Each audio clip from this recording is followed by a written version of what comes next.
মুখোশ খুলে গেল তুফানের, আর সত্যের মুখোমুখি হতেই চমকে উঠল শুভলক্ষ্মী। বিস্তারিত জানতে ভিডিওটিতে একটি লাইক দিয়ে সম্পূর্ণ দেখবার অনুরোধ রইল।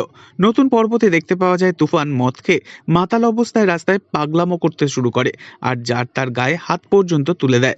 তখন শুভলক্ষ্মী আদি বলে চিৎকার দেয়। তুফান ভীষণ রেগে যায় আর বলে ওঠে, কে আদি? আদি আদি করে আমার কানের পোকাটা জাস্ট খেয়ে নিল। আমি আদি নই, আমি তুফান।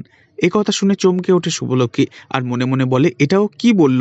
ও আমার আদি নয়, তুফান। তবে কেই তুফান? ও আমার আদির জায়গায় করছেটা কি? এরপর দেখা যায় শুভলক্ষ্মী ওর বান্ধবীর সাথে দেখা করে। সে শুভলক্ষ্মীকে বলে, তুমি একেবারে ঠিক আন্দাজ করেছিলে শুভলক্ষ্মী, ও তোমাদের বাড়িতে আদ্রিত সেজে রয়েছে। ও আসলে আদ্রিতদা নয়, মানে ও তোমার আদি তো নয় একেবারে। সে হলো একজন জেল পালানো আসামি, ওর নাম তুফান। কথা শুনে চমকে ওঠে শুভলক্ষ্মী আর ভাবতে থাকে, কোথায় কোথায় আমার আসল আদি? তবে শুভলক্ষ্মীর আন্দাজ ভুল হয় না। শুভলক্ষ্মী সন্দেহ করতে থাকে আবারও মোহনাকে।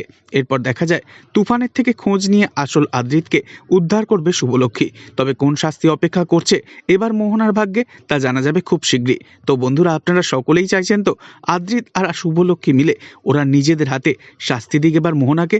অবশ্যই কমেন্টে জানাবেন, আর নেক্সট আপডেটের জন্য সাবস্ক্রাইব করে আমাদের সঙ্গেই থাকবেন। ধন্যবাদ।